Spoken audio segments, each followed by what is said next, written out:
Bonjour à tous, nous sommes lundi 21 mars 2016. Bonjour Jessie. Bonjour Dani. Tout va bien, je sais. Oui, tout à fait, tout va bien. Bon. Il est où Barack Obama ce matin? À Cuba. Depuis hier. Depuis hier, il est arrivé. Depuis hier, effectivement. Nous allons en parler plus tard. Pour l'instant, nous allons recevoir tout à l'heure l'auteur de Société, Dominique Coco. Il est avec nous en direct. Dominique Coco, surnommé Doko, comme on le prénomme. Ensuite, nous allons recevoir aussi Surya Talvin qui organise un Créole Beauté Show. Ce sera le week-end prochain. Il va nous expliquer un peu ce que c'est. Et nous aurons bien évidemment notre chronique historique avec Laura Mann qui parlera des événements de Basse-Terre du 21 mars, effectivement, pratiquement à 2 dates près, la date de la départementalisation, entre guillemets. Les titres de l'info, c'est Jessie. Merci Danick. Et le 19 mars 1946 marque les 70 ans de la départementalisation de la Guyane, la Réunion, la Martinique et la Guadeloupe. Le conseil départemental de Guadeloupe célébrait cette date ce week-end. Nous avons donc rencontré à Pointe-à-Pitre la présidente Josette Borel-Lacertin. Les 6 jours du Crédit Agricole, c'est bientôt en Guadeloupe.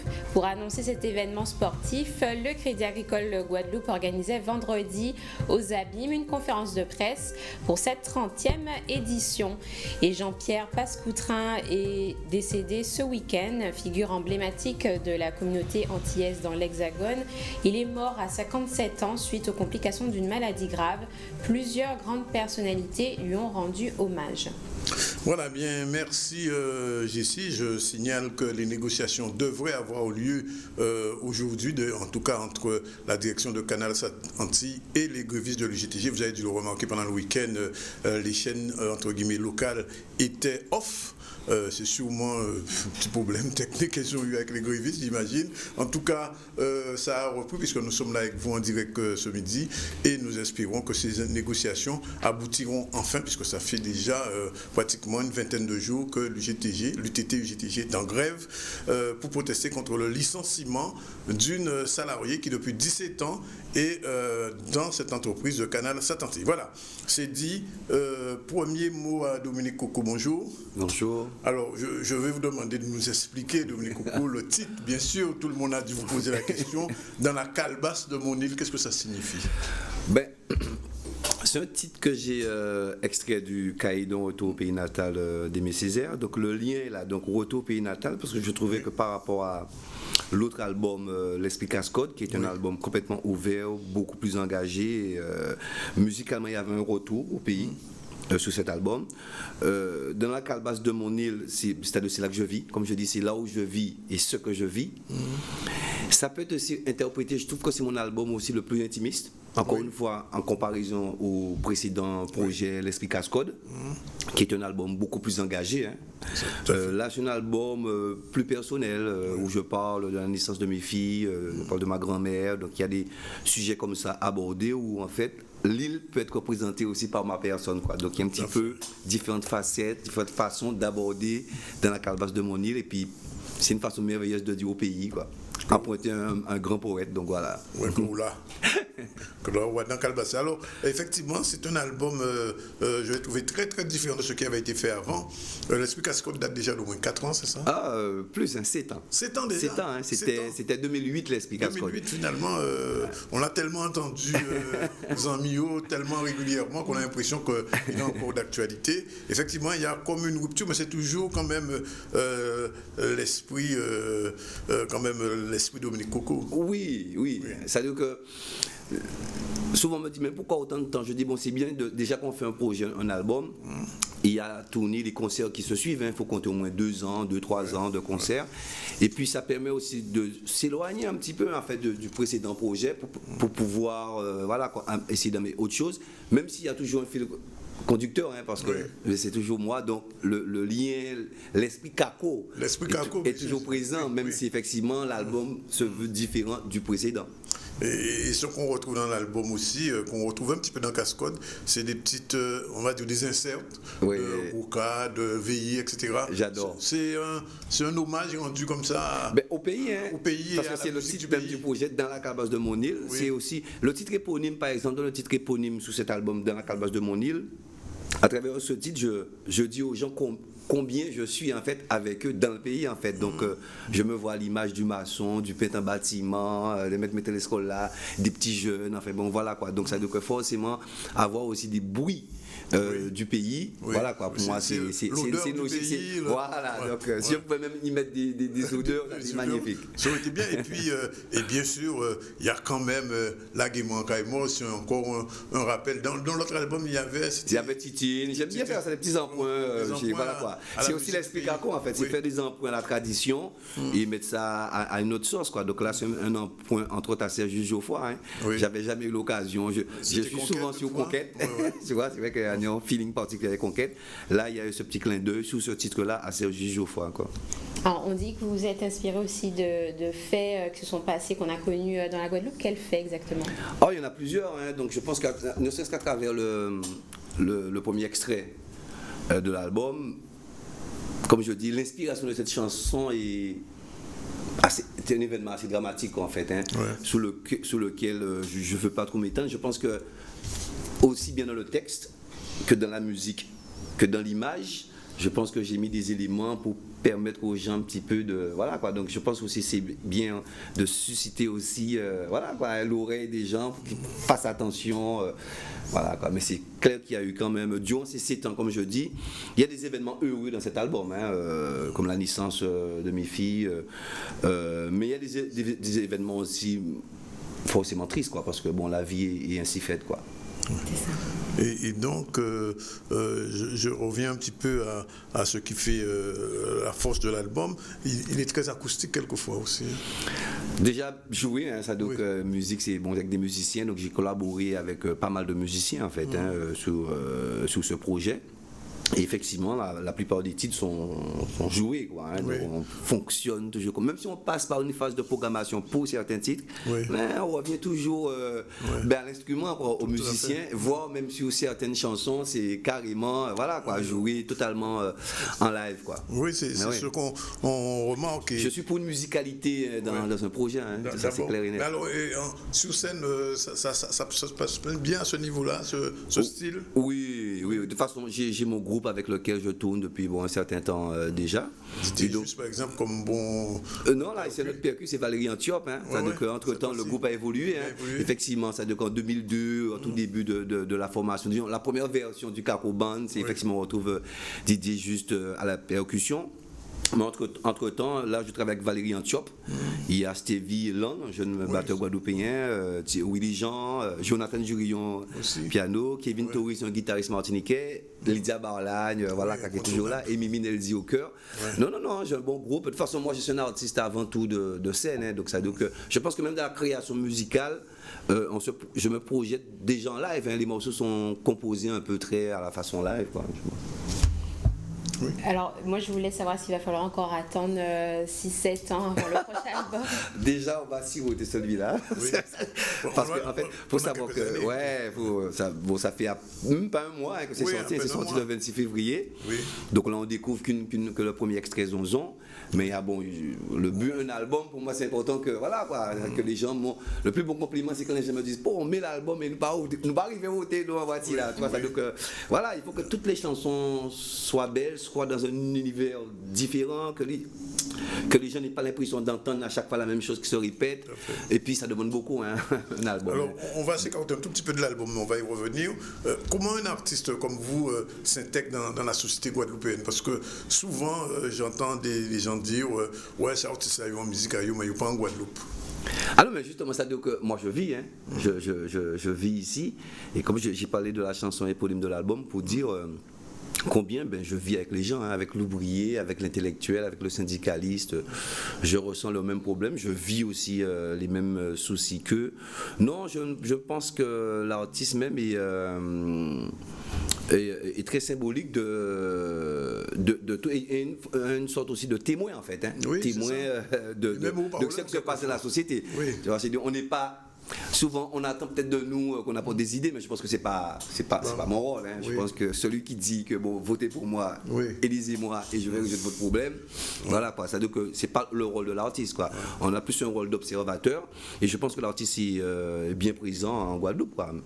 Mais vous vous rendez compte, Dominique Coucou, quand même vous avez un poids dans la société, c'est-à-dire que quand un artiste dit quelque chose, ça a plus de force que si c'est moi ou si c'est Jessie qui le dit.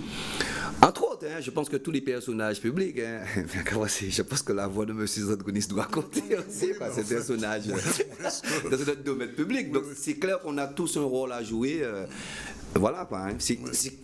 En fait, je pense que je laisse à chacun la liberté d'agir ou de ne pas agir, mais c'est vrai que très tôt, hein, même depuis Volte-Face, j'ai pris conscience que, et puis même mes héros, hein, les gens que j'aimais en musique, c'était Marley, c'est des gens qui étaient en forme d'engagement. C'est ma conception. Je pense que oui, que quand on a un tel roi, une image, on ne peut pas se contenter de... Oh non, non, c'est pas possible. Après, je ne peux pas en vouloir, c'est un truc que tu le fais, ça vient du cœur. Je ne suis pas contre quelqu'un qui n'est pas forcément dans l'engagement. Je pense que la vie, il y a de tout dans la vie, c'est le droit aussi de chacun. Voilà. Même si ça, ma conception est dans l'engagement. On avait reçu un artiste le mois dernier qui expliquait qu'il y avait pratiquement plus de production CD. Moi, j'ai vu que vous avez sorti votre CD. Comment se passe la commercialisation? Très bonne question. C'est justement, j'allais en parler tout à l'heure pour dire que justement le laps de temps très long est dû au fait que de plus en plus les artistes produisent eux-mêmes. Hein. Le métier de producteur a disparu. Hein. Dans notre espace antillais. Donc là, j'ai collaboré entre autres avec Dons Music. Qui existe depuis un moment et qui même lui-même au départ qui était un producteur exclusivement dancehall, c'est ouvert, hein, ses dernières productions c'est Falfred, c'est Tony Chasseur et Dominique Coco depuis l'album L'Esprit Cascode, donc il a dû s'ouvrir, et il y a Chabine Prod aussi, donc il y a vraiment très peu de... Et même ce métier-là a changé.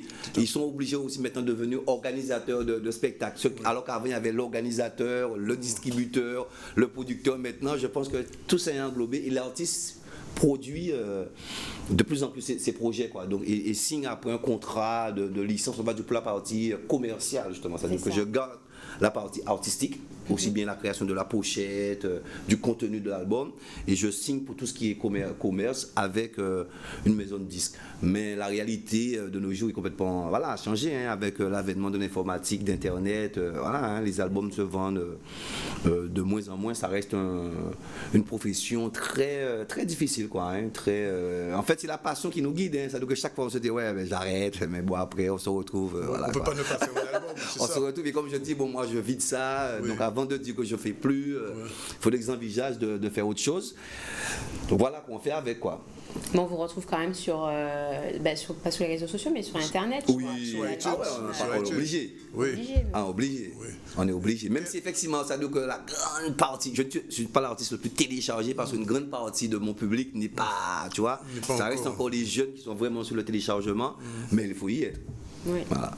D'une manière générale, on classe Dominique Coucou comme étant intergénérationnel, c'est-à-dire aussi bien le créneau des jeunes, parce qu'on trouve Sadik, mais enfin, le public de Sadik n'est pas étranger à Dominique Coucou, mais le public de Zion Zouk non plus n'est pas étranger, c'est-à-dire que vous arrivez à concilier les deux parts de notre société. Ouais, c'est mon plus grand bonheur, hein, donc je pense que ça a toujours été comme ça, comme je dis, même dans mon style, hein, qui emprunte à la musique urbaine par exemple, souvent je dis que pendant un certain temps je me retrouvais le seul mec étiqueté zouker sortant de Volte-Face, entouré de rappeurs, de Bouga Dancehall. Par exemple la chanson Guada est née dans un contexte comme ça en fait, hein. Donc on sent toutes ces influences Gouka, zouk, mais aussi musique urbaine. Mon public je le situe effectivement de nos jours entre 30 à 55 ans à peu près, effectivement. Donc il y a ma génération, il y a aussi une génération plus jeune, hein, des gens qui m'ont découvert depuis Naturel Poésie, qui ont un petit peu grandi avec ma musique, qui ont aujourd'hui entre 30 et 35 ans pour les plus jeunes parties de mon public. Mais ça fait très plaisir parce que c'est important que ta musique reste fraîche, hein, pour emporter un langage jeune. C'est important de rester frais parce que pour ne pas perdre le contact, j'ai pas envie de perdre le contact avec une plus jeune génération non plus, quoi. Et c'est pour ça d'ailleurs, sur chacun des albums, on retrouve toujours quelqu'un de la musique urbaine. Cette fois-ci, c'est Sadik. Il y a Sadik, il y a Ezekiel Nenga. Il y a eu Fokli aussi. Et en fait, c'est des gens, c'est des artistes avec qui, notamment par exemple sur cet album, Easy et Missy Sadik, c'est des gens avec qui, justement, durant ce laps de temps de 7 ans, j'ai fait beaucoup de scènes avec eux, en fait. Hein, ça, donc, je ne suis pas pour les duos téléphonés, comme je dis. Ça, donc, un monde qui a marché, bon, ils font un duo avec. Parce qu'il y a marché. Ouais, c'est Bougagé, là. Moi, ça, donc, il y a un vrai feeling, un vrai échange. Déjà, Easy Kenenga, je le connais depuis 2006. Hein. Il était encore dans Wendy, pas très connu du grand public. J'avais déjà repéré son talent. Missy Sadik, c'est Boug qui les vend la Cousa Bocala. Puis jeune qui moi. Non seulement c'est Saint-Al, mais ses parents, c'est la Cousa Boca. C'est un petit cousin et c'est un mec talentueux. Il a eu l'occasion de m'inviter à ses concerts. Moi, pareil. Donc, forcément, le feeling était déjà là. Quoi. Donc, à la limite, les duos étaient pratiquement normal. Quoi. Et puis, on retrouve Jocelyne Béwao. Oui, alors justement, Jocelyne Béwao. Pourquoi Jocelyne Béwao? Parce que c'est notre génération. Moi, je suis de la génération, on va dire, Zouk aussi. Hein. Ça, donc, on a 20 ans, entre 18 et 20 ans, on prend l'explosion de Kassav en pleine tête. Donc, on est marqué par ça aussi. Et je pense que c'est ça aussi qui symbolise ce que je suis. Hein. Ça, donc, en la Cousa Bocala nous grandit, qui a fait Goka, dans les années 80, dans un mouvement indépendantiste bien présent. Voilà, c'était comme ça, un Bijengwa, donc sur des prises de conscience qui arrivaient. En même temps, 18-20 ans, t'as l'explosion de Kassav. Même si au départ, c'était deux entités, voilà, quoi, le Zouk, le Goka, ça était quand même assez. Zouk l'a sorti en Goka, là, voilà, donc, voilà. Et moi, pas fait différence. Et puis, je pense qu'au fil du temps, j'ai su mixer un petit peu tout ça. Donc, pour moi, comme je dis souvent, j'ai pas eu la chance de faire un duo avec Patrick Stetelo, hein, donc c'était, voilà, c'est des gens qui m'ont. Mais jamais chanté ensemble? Non, un jour, il dit, mais il a eu l'occasion de me dire qu'il aimait ce que je faisais, on était aux anges. Et puis, il a dit, mais pas une fois dans un jour, mais des moments paroles mystiques, oui, bah, fait là pendant un show, enfin, bon, ça, c'est des paroles, en fait, à pas capter tout de suite, ça a pris la capte, tu vois. Donc, pour moi, Jocelyne aussi, avec qui. J'ai eu l'occasion de partager la scène parce que j'ai eu l'occasion de l'inviter à la Trium en Martinique bien avant cet album et je sais qu'elle apprécie, elle a eu l'occasion de me dire qu'elle appréciait ce que je faisais, donc pour moi c'était voilà, un honneur qu'elle soit présente sous cet album quoi, parce que bon voilà, c'est notre génération, c'est notre génération, mais c'est voilà quoi, c'est des sources d'inspiration. Pour moi aussi c'est avec Saint-Éloi aussi, c'est l'un des meilleurs auteurs dans le groupe Kassav de chansons. Il y a une particularité Dominique Coco, c'est que vous êtes aussi bien à l'aise en Martinique qu'en Guadeloupe parce qu'on vous réclame souvent en Martinique. Ouais, ça fonctionne bien. Très bon feeling avec comment vous expliquez ça? Parce qu'il n'y a pas beaucoup d'artistes guadeloupéens. Il y a quelques-uns, quelques zoukeurs comme Catherine, Bioman. Voilà, mais là d'autres. Ça donc en général, je pense qu'ils sont très touchés par le côté traditionnel de notre musique. C'est pour ça que, à part moi, ils aiment beaucoup le groupe Soft, le groupe acoustique, Akio, là, qui aura joué. C'est dur parce que je pense que ils aiment ce côté apprécié dans nos musiques et donc voilà. Et puis j'ai beaucoup de références martiniquaises aussi. La preuve avec Caïdon au pays natal. Mais même depuis tout le temps. Martiniquais qui ont joué avec vous aussi. Oui, j'ai des musiciens martiniquais avec moi. De toute façon, le projet, moi, c'est caribien. Je parlais de la Caraïbe. Comme je dis ça a toujours été en moi avant, influencé par le groupe 6e continent de Cali, encore des Martiniquais, Eugène Mona. Donc ça c'est les références là dans la Cousa Bocala, Joby Bernabé, c'était les références pour nous dans les années 80. Donc j'ai un petit peu grandi aussi avec l'art, la culture martiniquaise. Et Kassav dans son projet aussi la petite révolution à l'époque de Kassav, c'est l'union qu'ils font. Ben oui, parce qu'avant Kassav, c'est Guadeloupe un côté, Martinique un côté. Avec Kassav vient le mot entier. En France, ça fait tout le monde uni. Et puis c'était bien vu parce que nous sommes deux petits pays, deux petits marchés. Si on commence à fermer ça, laisse tomber de pays loin. Donc forcément, je pense qu'il faut unifier, du moins pour tout ce qui est domaine économique, les deux pays. Alors vous savez qu'on est vu en France en ce moment aussi, le Canal d'Espace en France, et je crois que vous avez un concert là-bas. Jusqu'à le 23 avril. Le 23 avril. Cabaret Sauvage. Oui, alors comment ça se passe en France pour un artiste comme vous? Parce qu'on dit souvent que les gens qui sont là-bas, ils sont moins coupés de la réalité, etc. etc. Alors, j'ai eu l'occasion de faire La Cigale, où on a fait un DVD, j'ai joué aussi au Canal 93, qui est une petite salle à Saint-Denis. Et à chaque fois, ça se passe bien. Et qu'ils sont demandeurs. Ils sont demandeurs. J'ai eu l'occasion de jouer aussi avec Akio. J'avais fait un spectacle Akio, une manifestation qu'ils appellent Massila Bitid, où ils invitent d'autres artistes de d'autres horizons. Akio qui présente aussi cet album-là, ça. Je n'ai pas pensé les autres là, mais Akio aussi là, comme invité. Et en fait, il y avait 5000 personnes, quoi. Donc, je pense que. Et j'adore en plus, j'adore collaborer avec des musiciens là-bas. Mais j'aime encore plus monter avec mon groupe, quoi. Ici, partie des incidents avec projet, moi, monter en bas là, et Dani, quel petit saveur particulier que le public là même caresse senti, et tu sens le désir en fait. C'est très très très puissant là-bas. Ah, mais c'est très, le public là-bas, l'éloignement. Tu vois, à part envie de dire ici, il n'y a pas chaud, hein, mais là-bas, l'éloignement crée un manque, un désir que sur scène, la communion est totale quoi, avec le public là-bas, la diaspora là-bas. Il y aura donc une tournée là-bas, mais c'est juste une date? Mais déjà, pour commencer, il y aura cette date on est toujours dans le stade de présentation d'album, mais qui sera suivi de d'autres dates dans d'autres salles. On va se passer, on va pouvoir écouter un petit extrait quand même du clip, puisqu'on le voit en bac. Alors Yann, tu nous mets un petit peu un extrait du clip quand même. C'est Zonzon, c'est le titre. C'est le titre. Pourquoi avoir choisi ce titre-là? Personnellement, c'était moi qui devais choisir. Bien sûr, on dirait choisir Kaika Passé. Qui cartonne en live. Oui, dans les deux concerts, surprise, Kaika Passé avec le duo avec Sadik là. Bon. Les deux concerts, ils ont bissé les deux. Donc, on dit pour dire qu'il y a la bombe, mais au Japon, qui projet single là. Non, c'était le choix de la maison de disques par rapport. Qui a beaucoup aimé le texte quoi. Ok, non mais de toute façon les deux chansons sont aussi bonnes. Alors on écoute on regarde un extrait du clip et puis la dernière question sera pour Jessie comme d'habitude.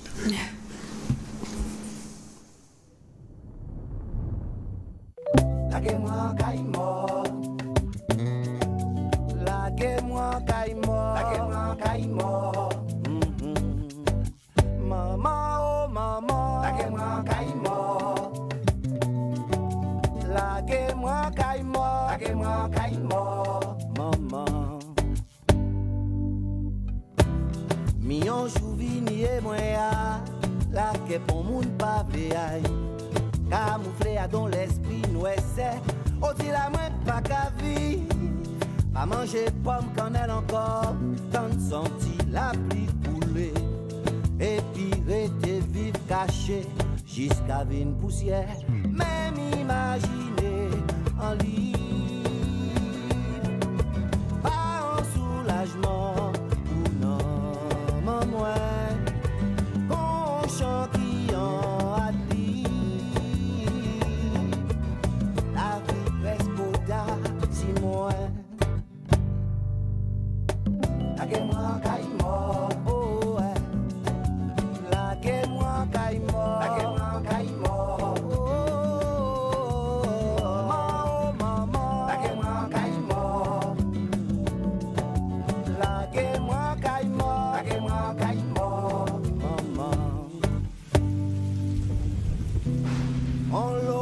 ni pété on s'éclaire avec les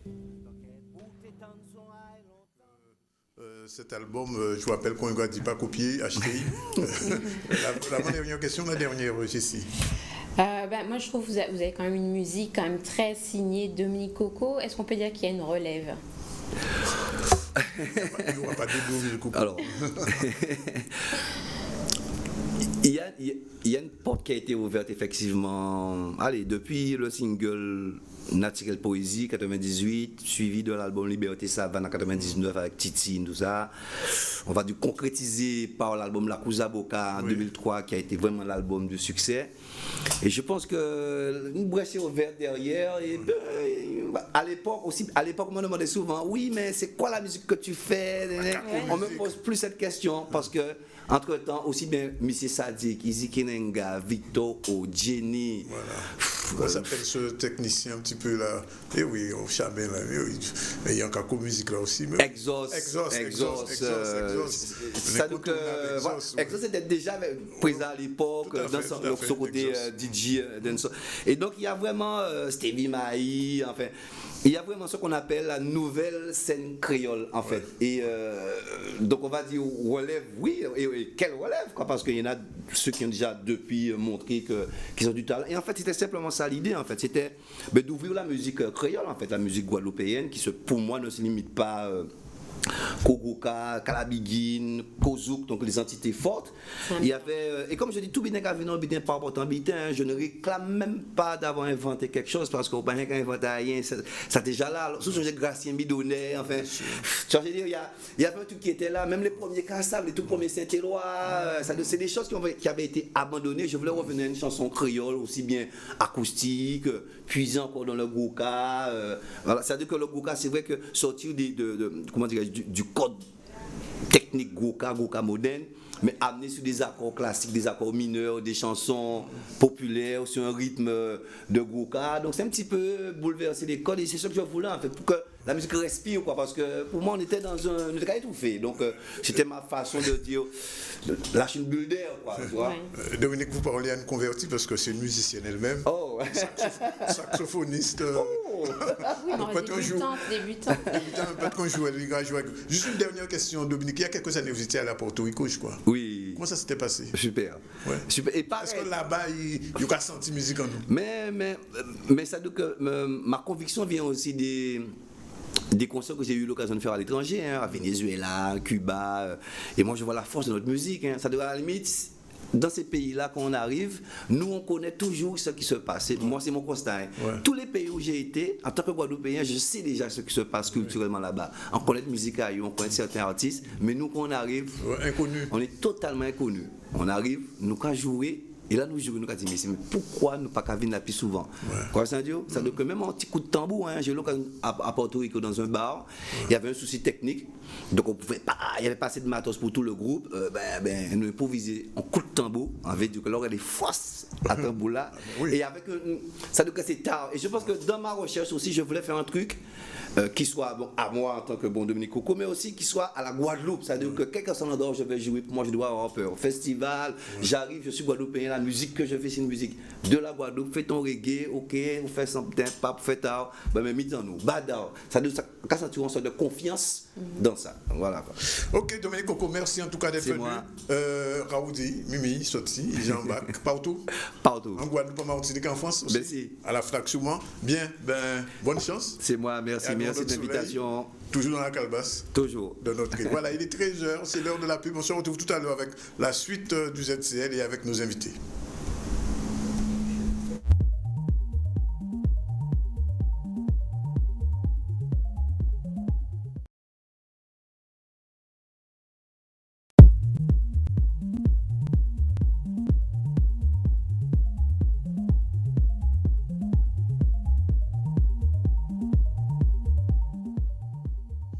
Il est 13h06, on continue donc le ZCL avec d'abord notre page d'info, mais tout de suite dans un instant on va recevoir deux jolies personnes qui sont avec nous. Surya Talvin, bonjour. Bonjour. Et Astrid Brousseau, bonjour. Bonjour. Tout à l'heure on va les recevoir, on saura pourquoi ces deux dames sont avec nous. Jessie, le journal.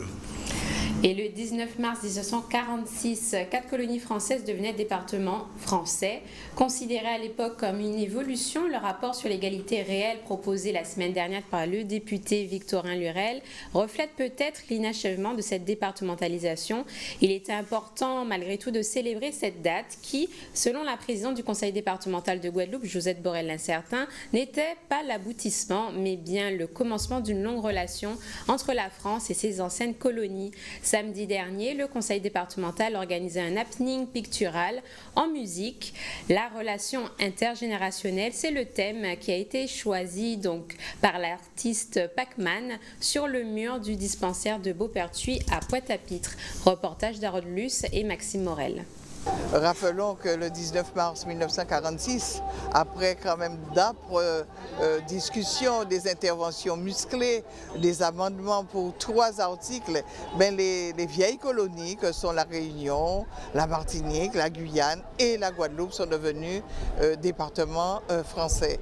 Donc 70 ans après, il faut mesurer le chemin parcouru, regarder les avancées, les interventions de tel ou tel élu, regarder aussi les missions de cette vieille maison qu'est le Conseil général hier, aujourd'hui devenu Conseil départemental, qui est, je dirais, la collectivité garante de toutes les solidarités, puisque nous traversons les vies, nous traversons de la naissance à la mort, et bien nous sommes à côté de ceux d'entre nous les plus en difficulté, donc il fallait le rappeler. 70 ans quand même, c'est beaucoup d'âge, mais aujourd'hui je vais essayer de mettre en avant la famille, puisque tout le monde sait, enfin pour ceux qui ne le savent pas, le département participe activement à la vie de famille et à la vie sociale dans le département guadeloupéen. Je vais essayer de mettre en avant une vie de famille intergénérationnelle entre les grands-parents et les enfants. Aujourd'hui, je dirais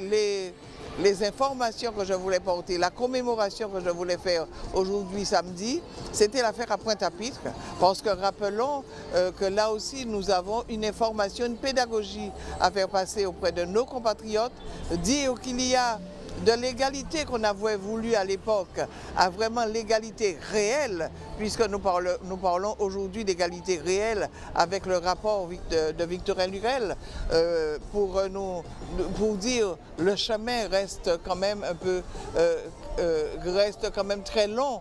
Et j'espère que les élus qui sont présents de maintenant, ceux qui viendront après, continueront le travail fait, le travail commencé, et que cette égalité réelle ne restera pas un vœu pieux.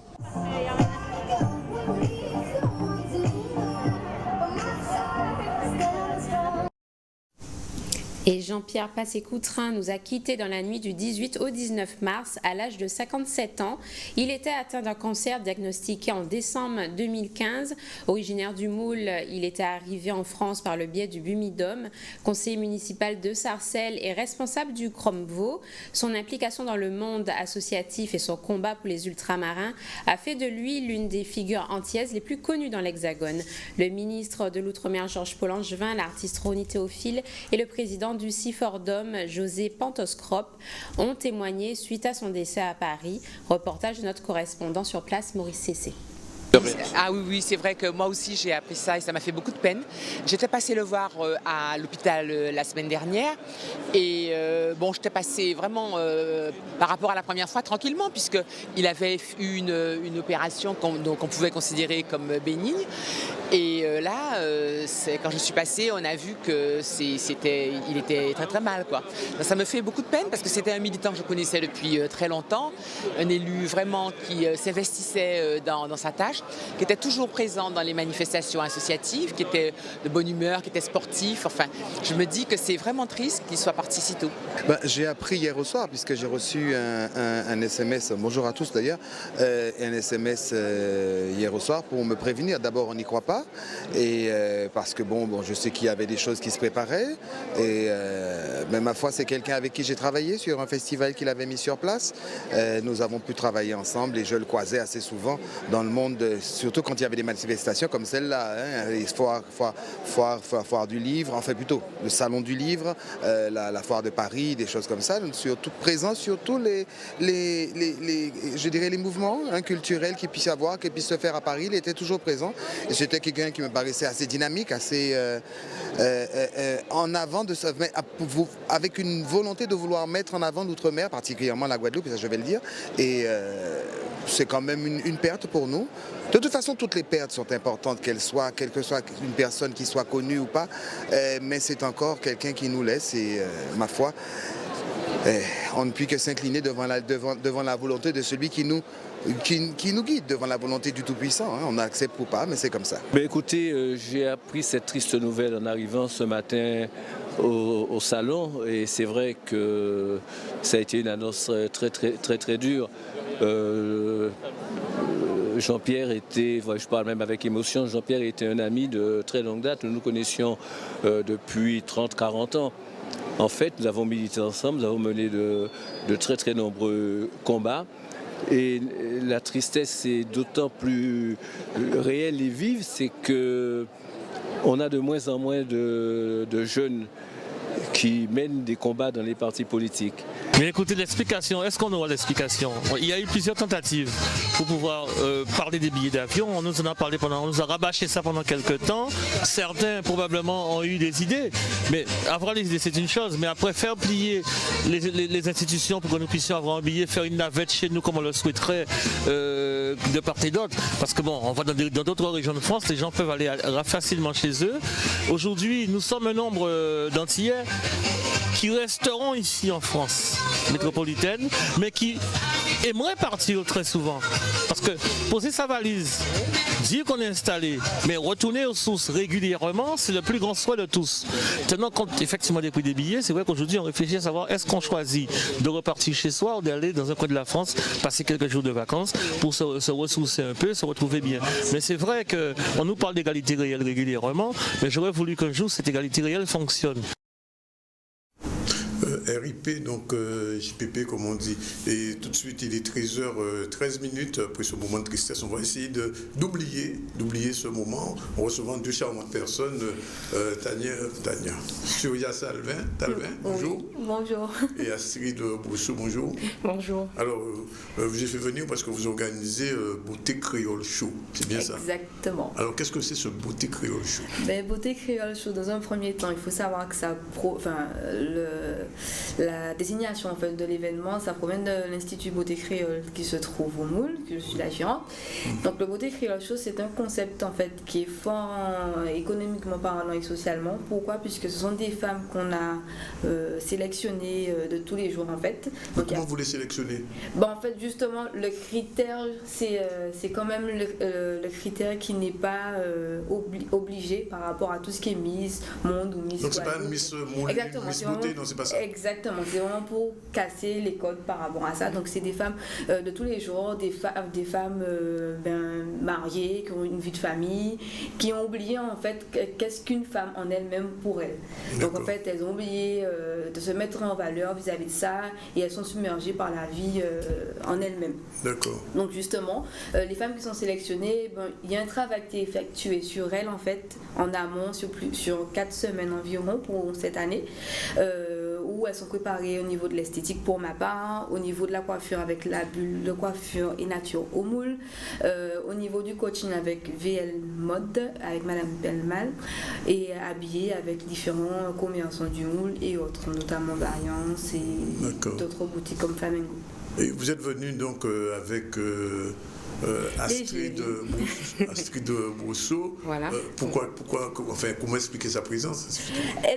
Astrid, en fait, c'est l'égérie de l'Institut, l'ambassadrice de la première édition du Beauté Créole Show. Il faut savoir qu'avant, c'était Chérie Beauté Show. Donc, en fait, elle a gagné, elle a détrôné tout le monde, il faut croire. Elle s'est battue, non, je rigole. Alors, comment ça se passe, Astrid? Pour ma part, ça s'est plutôt bien passé. J'ai voulu mettre le pied en fait dans l'aventure simplement parce que je voulais reprendre confiance en moi, que ce soit physiquement parlant, psychologiquement parlant, et cette aventure m'a apporté beaucoup de choses, beaucoup de confiance en moi d'ailleurs. Voilà. D'accord. Question de Jessie, quelle femme? Alors, vous avez dit que c'est 4 semaines donc, de préparation. Comment ça se passe? C'est tous les jours? Il y a un accompagnement ou bien une fois comme ça? En fait, c'est une préparation qui s'effectue selon chaque module. Là, ne serait-ce qu'une fois par semaine. Donc, on fait quand même une évolution en talons parce qu'il faut savoir, elles savent marcher. Forcément, ce sont des femmes avec des talons et tout. Mais le jour où toutes les femmes ne savent pas marcher en talons. C'est vous qui l'avez dit, c'est pas moi. Non, mais j'ai déjà vu ça. Oui, après c'est vraiment, en fait, on fait l'évolution avec les filles pour qu'elles puissent être sûres d'elles le jour J, puisqu'il y aura le public quand même, il y aura un stress qui va monter en elles, donc c'est pour vraiment pas qu'elles soient déstabilisées. Hormis ça, en fait, il y a la préparation de l'Institut, donc épilation, soin du visage, la relaxation et la coiffure. Donc c'est quand même un travail en amont qu'il faut effectuer au niveau des soins capillaires et tout ce qui s'ensuit. Et le choix des vêtements et le coaching en image, donc voilà. Et pendant les 4 semaines, les téléspectateurs, enfin, elles sont suivies par, par le public, ou bien alors ça sera la grande surprise pour tout le monde le jour J? En fait, c'est 50-50, puisqu'en fait, on fait quand même une évolution sur le Facebook du Beauté Créole Show, d'accord, au niveau sportif, au niveau coaching et tout ce qui s'ensuit. Mais c'est vrai que le jour J, on verra vraiment comment elles vont se révéler tel un papillon, quoi. D'accord. Et il est dit, alors du coup, que dans Beauté Créole Show, il y a une forte dimension sociale. Oui. Comment vous l'expliquez? Du coup, en fait, c'était vraiment pour casser les codes, parce que généralement, même moi, si je voulais me présenter à Miss quelconque communale ou autre, je n'aurais pas le profil. Donc pour éviter d'être exclu, en fait, donc j'ai pensé à cet événement.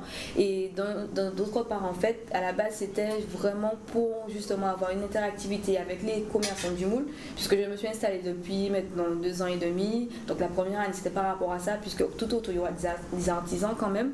Il y aura des commerçants qui ont joué le jeu, qui jouent encore le jeu cette année. Donc c'est vraiment pour avoir des liens forts par rapport à ça, pour qu'on puisse mieux se connaître au niveau moulien. D'accord.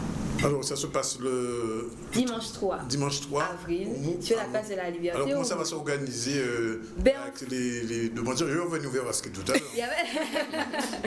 Oui, en fait c'est un événement qui va se passer en 2 étapes. Pourquoi 2 étapes? C'est-à-dire que toute la journée, dès 9h, il y aura des exposants qui vont exposer leurs produits, qui est toujours en rapport avec la mode, en fait, directement ou indirectement. Ils vont exposer leurs produits, il y aura un tirage au sort au niveau de la tombola, il y aura des jeux gonflables avec l'entreprise Cake à Fête qui va les mettre à disposition pour que les enfants puissent jouer. Et après, il y aura une Zumba géante avec fitness moule.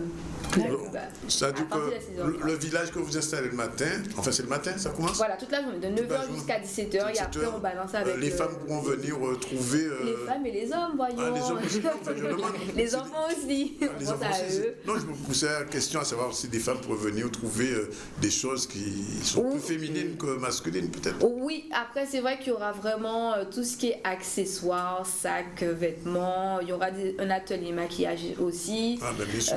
Donc voilà, donc c'est vrai que ce sera quand même par rapport à la mode au niveau féminin. Alors je reviens vers Astrid parce qu'elle a dit tout à l'heure que ça lui a donné confiance en elle. Oui. Et à tous les niveaux. Ça veut dire que quand vous êtes venu la première fois à ce Beauté Créole Show, vous étiez un petit peu stressé, vous n'avez pas confiance, vous ne vous trouvez pas assez jolie, etc. C'est ça? Complètement stressé. Complètement stressé. À un point où quand je suis sortie du casting, je me suis dit c'est pas possible. Ouais. Elles vont pas me rappeler parce que...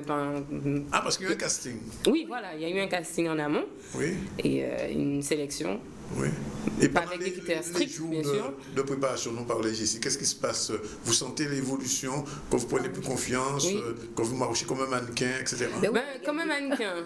Enfin, je sais pas. Je sais pas, hein, mais bon, en tout cas, beaucoup mieux. Parce que avant cette aventure, je marchais en talons. Oui. Je marchais pour marcher. Un bikini? Non, mais bon, je marchais pour marcher. Oui. Et là, j'ai appris à marcher un peu avec plus de féminité, avec, disons, j'oserais dire, en fait, pour un peu envoûter le regard des gens quand je marche. Hein, d'accord. Oui, quand même. Bon, mais je ne savais pas tout ça. Donc ça veut dire que vous êtes transformée en tant que femme. Alors, je reviens vers vous, Souria. J'ai vu sur le communiqué que c'est la Rocking Woman. Qu'est-ce que voilà, le thème c'est Rocking Girl. Donc la femme indépendante, femme d'affaires, elle s'assume toute seule en fait. D'accord. Donc là justement, cette année, il faudrait que justement celles qui sont sélectionnées, la meilleure qui pourrait vraiment correspondre au thème, c'est elle qui sera sélectionnée, qui sera l'ambassadrice en fait. Alors ça se passera le soir, c'est ça? Exactement, à 18h. Et comment on désigne? On vote par Internet, par Facebook, comment ça se passe? Non, malheureusement, en fait, il y aura vraiment un jury un jury, voilà, exactement, qui auront des critères, justement, et ils vont sélectionner pour savoir laquelle qui ressemble le plus à la Rocking Girl. Est-ce qu'il y a des photos d'avant qui ont été prises? Oui, il y a des photos avant, après. Même pendant le show, en fait, pendant qu'elle défile, il y aura une présentation d'elle, en fait, avant, lors du casting. On voit l'évolution. Exactement. Donc après, c'est trop tard. Ce sera vraiment c'est déjà clôturé là, c'est trop tard. L'année prochaine, voilà. Vous voulez être Rocking Girl? pourquoi pas un petit relooking, ça fait du bien. Oui, c'est pour l'estime en soi en fait. Hein. Oui, alors le relooking, comment ça se passe? Alors les filles, je vais être brutal, les filles arrivent en chien, complètement en chien, et après on les transforme. C'est Alexio qui avait dit ça. Non, je pose la question. Mais non, voyons quand même. En fait, lorsqu'on a fait la sélection, on cherche. C'est vrai qu'on a eu quand même pas mal de femmes qui se sont présentées, mais on cherchait vraiment un profil qui soit vraiment timide, qui soit sur elle-même, qui a oublié que c'est quoi une femme en fait. Parce que généralement, quand elles arrivent, elles sont pas sûres d'elles, elles se cachent en fait, elles frôlent les murs justement pour pas qu'on les voit. Et justement, le but justement, c'est qu'elles deviennent comme Astrid. D'accord, alors on verra ça. Alors rendez-vous donc le 3. Le 3, dimanche 3 avril, sur la place de la Liberté. Dès le matin? Dès le matin, il y a le village, il y aura des animations pour les enfants, les jeux gonflables, il y aura une Zumba géante avec Moule Fitness Club, que je rappelle. À partir de 16h30, il y aura un tirage au sort pour la tombola, donc il y aura des offres au niveau de l'institut, au niveau de la coiffure et au niveau des différents commerçants du Moule. Donc après, c'est un événement à venir. Et est-ce que vous reviendrez nous présenter la nouvelle Walking Girl? Eh bien oui, si vous m'invitez, pourquoi pas. On prend mot, au lendemain du 3, aux environs du 4 ou dans la semaine, vous viendrez avec la nouvelle Walking Girl. Il n'y a pas de problème. Et voir si elle correspond à tous les critères qui ont été dit. Je note. On a noté tout ce que vous avez dit. Oui, pas de souci. Ok, on vous remercie. Merci Astrid. De rien. Merci Surya. Merci. Il est 13h24. On continue le journal avec Jessie qui n'est pas encore Walking Girl. Je ne sais pas si elle le sera l'année prochaine, on verra. On verra, Danick. Et comme on l'a précisé donc ce matin, le président américain Barack Obama est arrivé à La Havane dimanche après-midi pour une visite officielle de 3 jours à Cuba. Obama a été donc accueilli par le ministre cubain des Affaires étrangères Bruno Rodriguez, accompagné de Josefina Vidal, chef des États-Unis département au ministère cubain des Affaires étrangères, et José Ramón Cabañas, ambassadeur de Cuba à Washington. Obama et la délégation qui a voyagé avec lui à Cuba aura un agenda serré qui comprend donc des rencontres avec le président cubain Raúl Castro, des visites de la vieille Havane et la participation à un match de baseball entre une équipe cubaine et Tampa Bay Rays qui arrive donc à Havane aujourd'hui. C'est une visite historique puisque depuis Calvin Coolidge, aucun président américain en fonction n'était venu sur le sol cubain.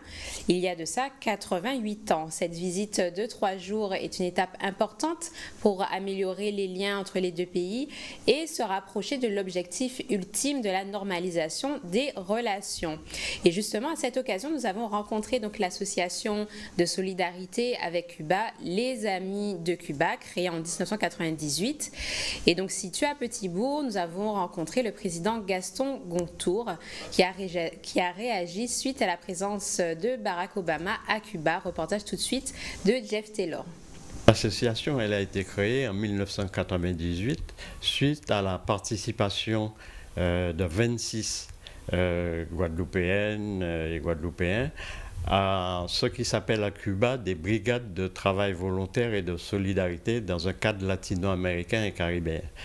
Donc ça a été l'occasion pour les participants de connaître Cuba autrement et également, à leur retour en Guadeloupe, de mettre en place l'association Les Amis de Cuba qui, depuis, chaque année, envoie une délégation à ces fameuses brigades. Ce sont des rencontres qui sont importantes parce que ça permet d'une part de faire connaître la Guadeloupe, parce que bien souvent dans la Caraïbe, dans l'Amérique latine, on prononce Guadalupe et qu'on attache ça à la Vierge qui existe au Mexique, mais également pour nos participants, les Guadeloupéens, de connaître également d'autres peuples de la Caraïbe et de l'Amérique latine, et surtout de participer à des conférences qui sont organisées par des responsables cubains et qui permet ainsi d'avoir une connaissance plus approfondie sur le fonctionnement de la société cubaine.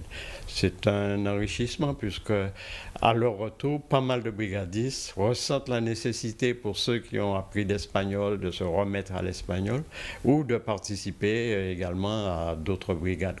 C'est un jour historique pour Cuba, mais également pour les États-Unis, Parce que lorsqu'on voit un président qui, après, disons, son deuxième mandat, reconnaît qu'un blocus qui a été imposé à cette petite île, eh bien, ça n'a servi à rien. Et aujourd'hui, il va visiter Cuba, il va à Cuba avec sa famille, mais ce qui serait très souhaitable, c'est que l'ensemble du peuple des États-Unis puisse également voyager à Cuba. Parce qu'il faut savoir qu'aujourd'hui, le simple citoyen américain ne peut pas aller à Cuba. Pour y aller, il faut qu'il passe par d'autres pays, etc. Donc, que cette situation puisse effectivement disparaître. D'autre part, que la base navale de Guantanamo, occupée par les États-Unis, soit rendue, tout le territoire soit rendu à Cuba. Que toute la propagande qui est faite à partir des États-Unis à travers des radios et des télévisions telles que TV Marty, Radio Marty, etc., ça disparaisse. Qu'effectivement l'information venant de Cuba soit diffusée aux États-Unis de manière que le peuple américain puisse connaître la réalité cubaine. Comme tu as dit. Il est 13h30, on se retrouve juste après la pub pour notre prochain invité.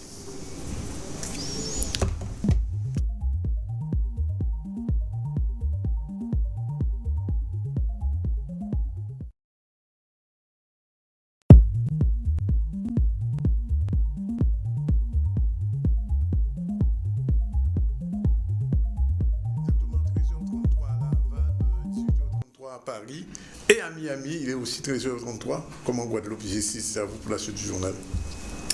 La 30e édition des 6 jours du Crédit Agricole arrive à grands pas. Les temps forts de la manifestation sportive de cyclisme ont été dévoilés au siège de la banque à Petit-Perros-Abîme.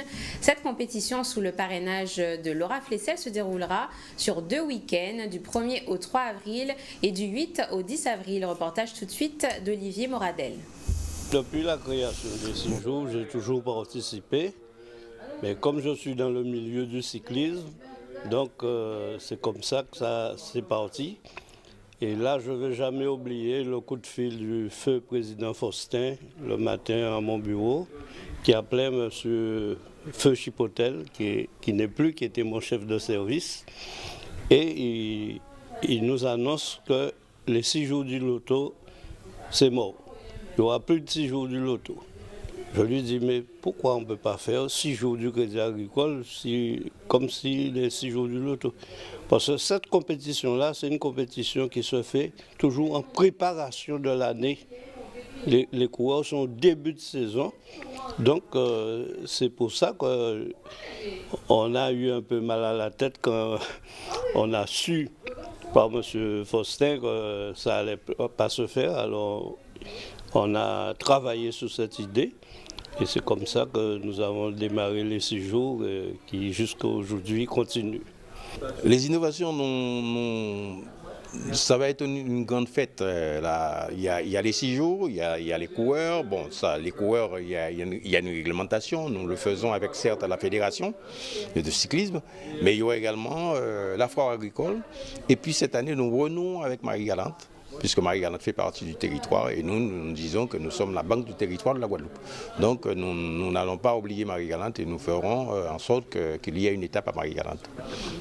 Donc les 6 jours pour nous, cette année c'est un peu exceptionnel compte tenu que nous allons fêter les 30 ans des 6 jours du Crédit Agricole.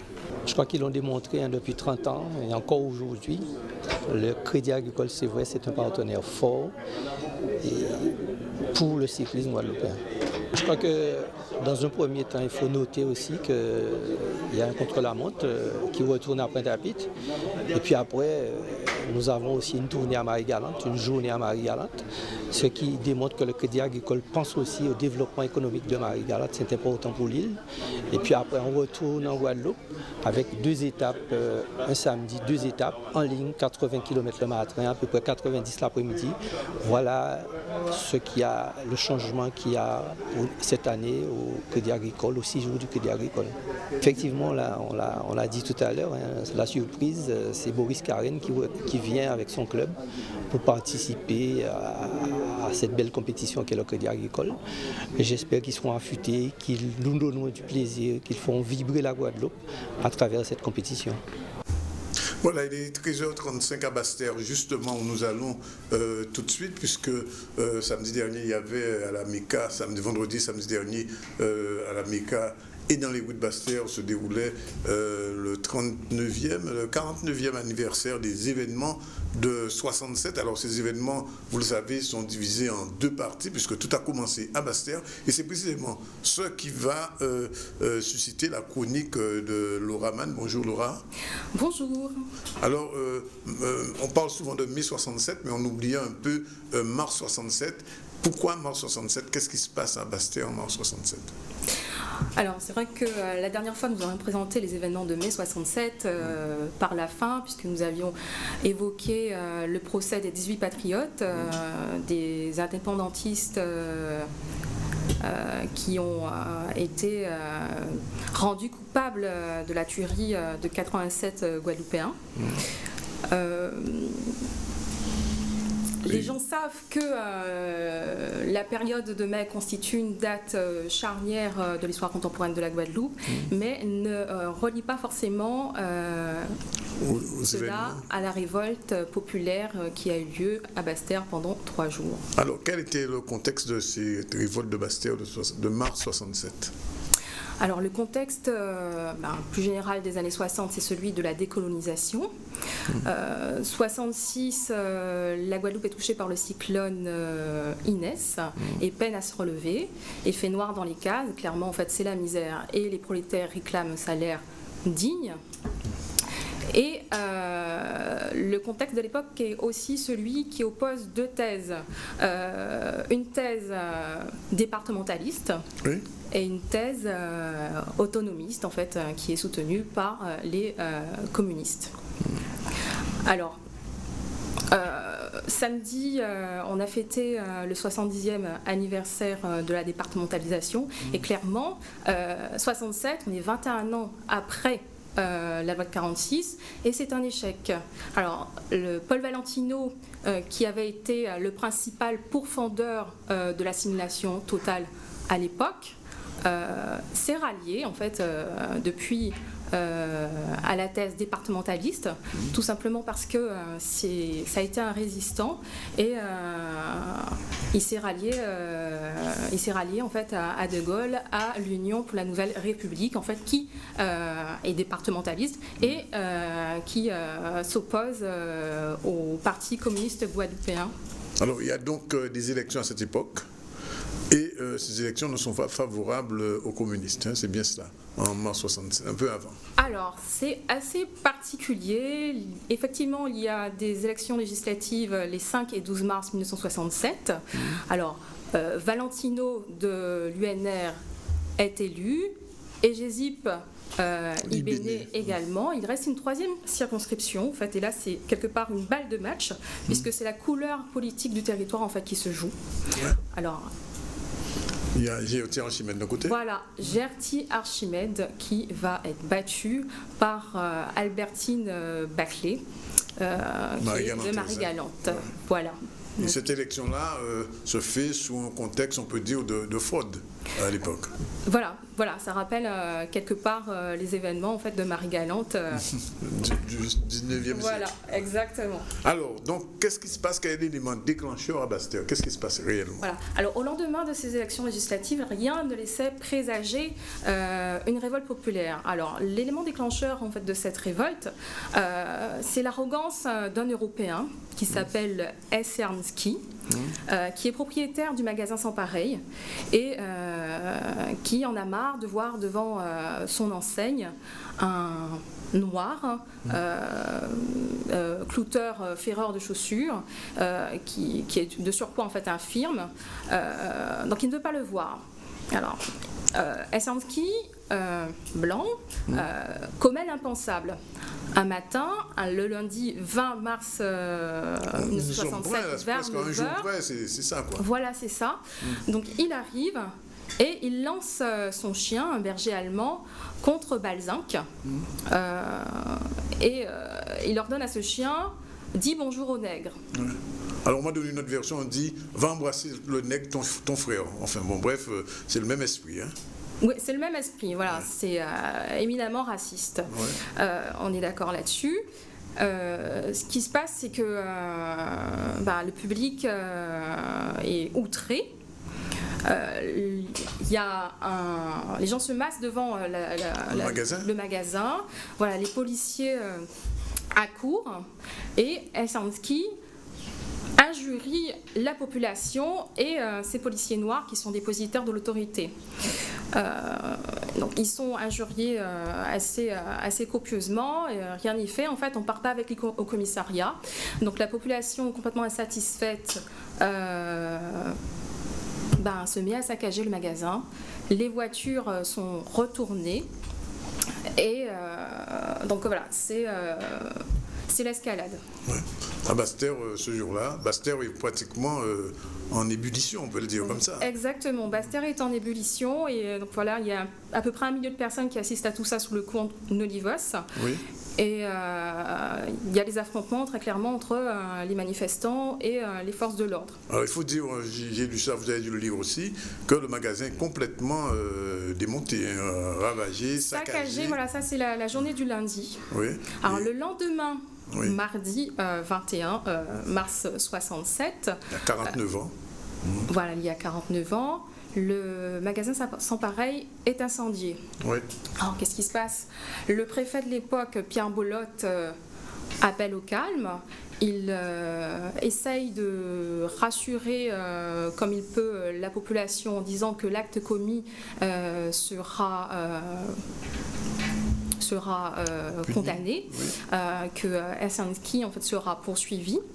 Et bien entendu, en fait, on est en période purement coloniale, même si en fait les textes disent autre chose. Les attroupements sont interdits. Les débits de boissons sont fermés. Couvre-feu, Basse-Terre. Voilà, c'est un couvre-feu en fait sur Basse-Terre et bien entendu on appelle les renforts. Le 22, ça se calme à peu près. La ville recouvre une apparence assez normale. Ouais. Et donc, et ce qui va se passer, c'est que ces incidents vont déborder vers Pointe-à-Pitre. Alors oui, Elsanski en fait a un frère qui est propriétaire en fait d'un sans pareil également sur Pointe-à-Pitre, et une bombe éclate devant ce magasin et la façade est complètement endommagée. Donc à l'époque, c'est Henri Bangou qui est maire de Pointe-à-Pitre, mais qui est également président du Parti communiste guadeloupéen, et il appelle au calme et demande que et condamne, enfin désapprouve ce genre d'action complètement. On imagine quand même, Laura, qu'il y a une relation entre les deux, c'est-à-dire Osmanski qui envoie son chien contre un culteur, on va dire infirme, et 2 jours après, une bombe explose au magasin de son frère à Pointe-à-Pitre. Il y a un lien, on peut dire ça comme ça. Oui, le lien en fait il est clair. Mais ce qui se passe, c'est que à l'époque, en mars, 2 mois avant avant mai 67, on n'imagine pas ce qui vient. Qu'il y aura une tuerie de 87 personnes. Enfin, tout à fait. Alors, juste un petit mot là-dessus quand même. On ne va pas déborder sur mai, mais enfin, on va dire quelques petits mots parce que mars 67, c'est à Basse-Terre. Oui. Et donc, les événements de Pointe-à-Pitre auront lieu au mois de mai. Qu'est-ce qui va déclencher ces événements de Pointe-à-Pitre?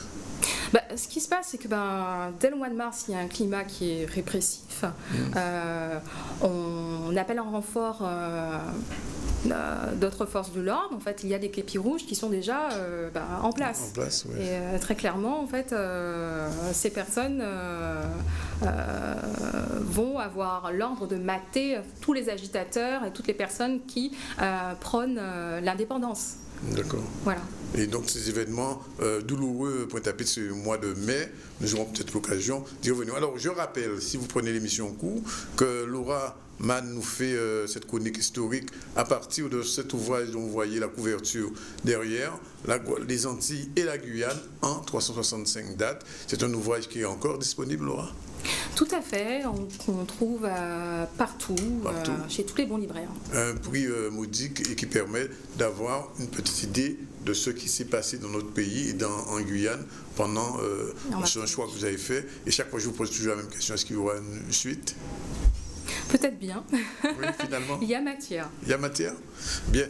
On vous remercie, Laura, d'être venue nous rafraîchir un peu la mémoire sous cette période mouvementée de la Guadeloupe. C'était donc en 1967, je le rappelle, mars 67 à Basse-Terre, des émeutes qui ont été très graves et qui vont se poursuivre plus de 2 mois après, 26 et 27 mai, après Pointe-à-Pitre, il y aura plusieurs dizaines de personnes assassinées par les forces de l'ordre, ce qu'on appelle les événements de mai 67 à Pointe-à-Pitre, et qui ont pour origine, donc on peut le dire, ce climat répressif et le mécontentement populaire, la misère aussi qui existait dans ce pays, parce qu'il faut rappeler que ces événements de 67 interviennent à l'occasion d'une grève des ouvriers qui réclamait 2% d'augmentation, et pour cela, ils ont dû verser leur sang. Voilà. Merci Laura. Tout à l'heure, on va recevoir notre ostéopathe habituel, Mélissa, qui est déjà là et qui viendra tout à l'heure parler de l'ostéopathie, mais dans le cadre de la femme enceinte. Pour l'heure, il est 13h48 déjà à La Havane, à Basse-Terre aussi, à Pointe-à-Pitre, et Jessie, bien évidemment, va continuer le journal. Et on part du côté de l'éducation, Danick. Du 14 au 18 mars, le lycée Yves-Le-Borgne à Sainte-Anne célébrait la Semaine des Arts, une manifestation qui a permis aux élèves de montrer leurs multiples talents. Au lycée Yves-Le-Borgne, les arts et la culture occupent une part très importante. Cinéma audiovisuel, arts plastiques, créole, club de danse et théâtre sont dispensés au sein de l'établissement. En parlant de théâtre, il n'y a rien de mieux pour apprendre et vivre l'histoire. C'est la démarche pédagogique que nous a proposé le lycée Yves-Le-Borgne vendredi dernier. Les lycéens jouaient l'arrivée de Félix Eboué. Je vous propose de regarder tout de suite le reportage d'Aaron Luce et Maxime Morel. Le théâtre, c'est un excellent moyen pour appréhender l'histoire.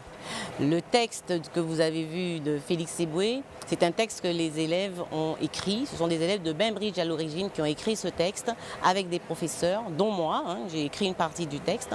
C'est un moyen pour les élèves d'appréhender une page d'histoire très importante de la Guadeloupe. Très souvent, les élèves ont très peur de certaines matières.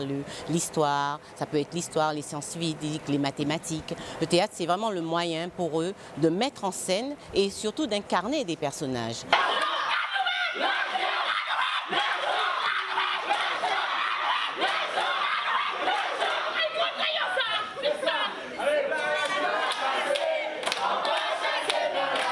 J'interprétais une mère de famille qui est dans la Révolution parce que ça la concerne. Elle craint pour l'avenir de ses enfants, donc elle est très révoltée parce qu'elle n'arrive pas à nourrir sa nichée, sa famille. Et elle se joint au mouvement parce qu'elle est en colère de travailler, de ne pas pouvoir nourrir ses enfants suffisamment. C'est-à-dire qu'à l'époque, c'était après l'esclavage, donc d'accord, il n'y avait plus de noirs esclaves, mais quand même, il y avait une ambiguïté parce que les colons, les anciens colons étaient devenus patrons, donc c'est comme si les noirs restaient quelque part esclaves. Donc ils étaient payés, certes, mais pas beaucoup. Quand ils étaient esclaves, ils étaient nourris, logés gratuitement, sauf que là, on leur donnait pas beaucoup d'argent et ils devaient se débrouiller pour se nourrir et se loger. Je renouvelle mon salut cordial à toute la population et je la remercie de l'accueil sympathique qu'elle m'a réservé. J'incarnais le gouverneur Félix Eboué, qui a été le premier gouverneur noir de la Guadeloupe. Ça, c'est mon responsable, c'est vous. C'est vous.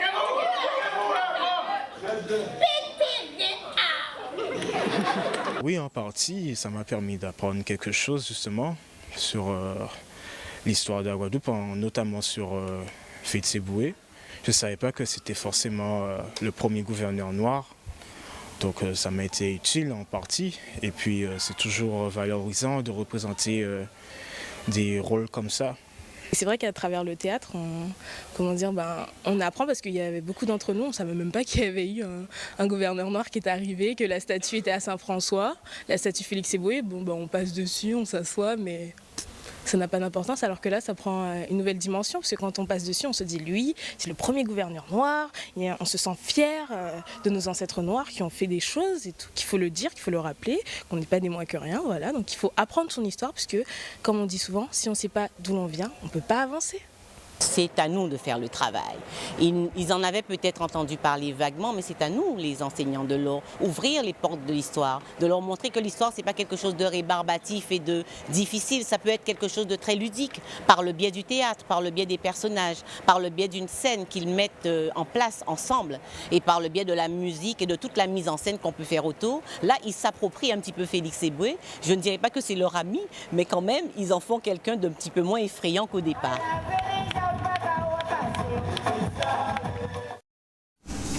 Voilà, il est 13h52, c'est bien ça? C'est ça, Danick. 52 minutes en Guadeloupe et aussi à Miami.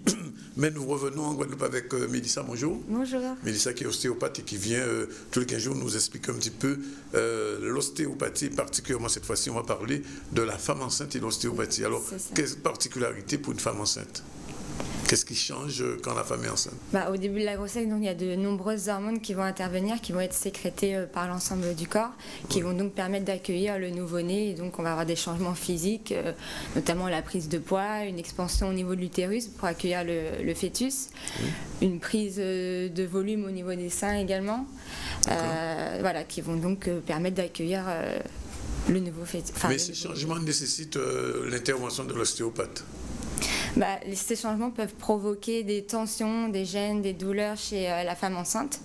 Donc elle est particulièrement suivie tout au long de sa grossesse par le médecin généraliste, le gynécologue, mais l'ostéopathie peut être tout aussi indiquée, justement vu que les médicaments sont souvent contre-indiqués pendant cette période.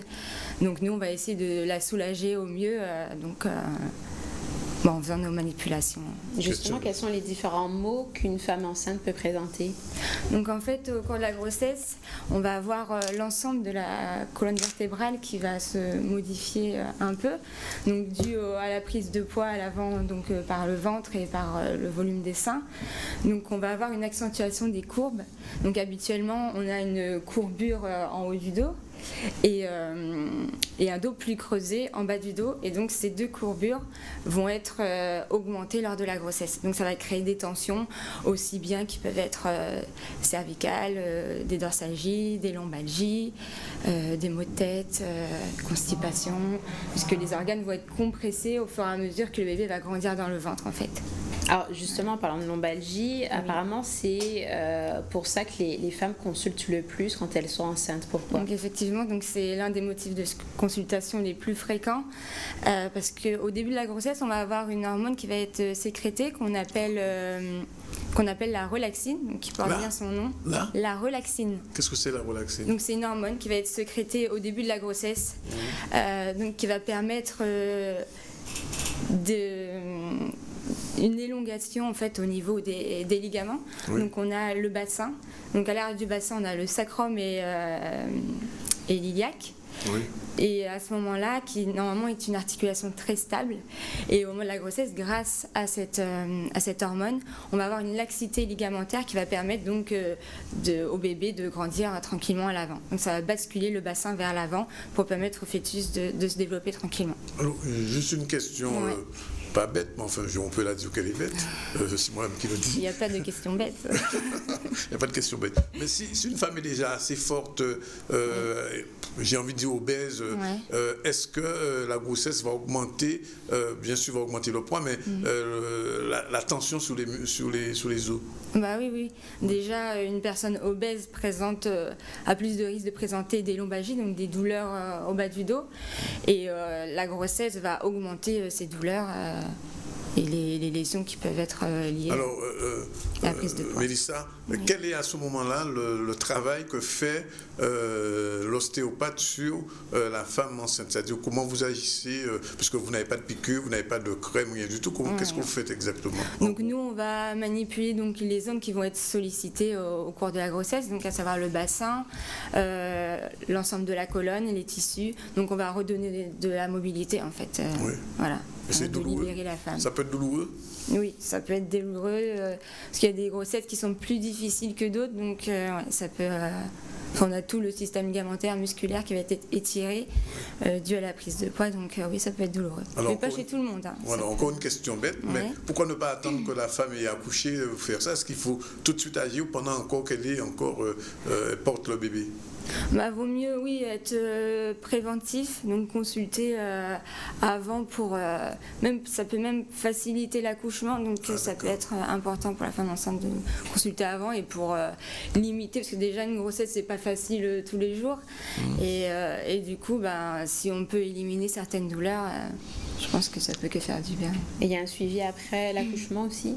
Alors des accouchements difficiles, oui. Donc il est recommandé justement de voir l'ostéopathe.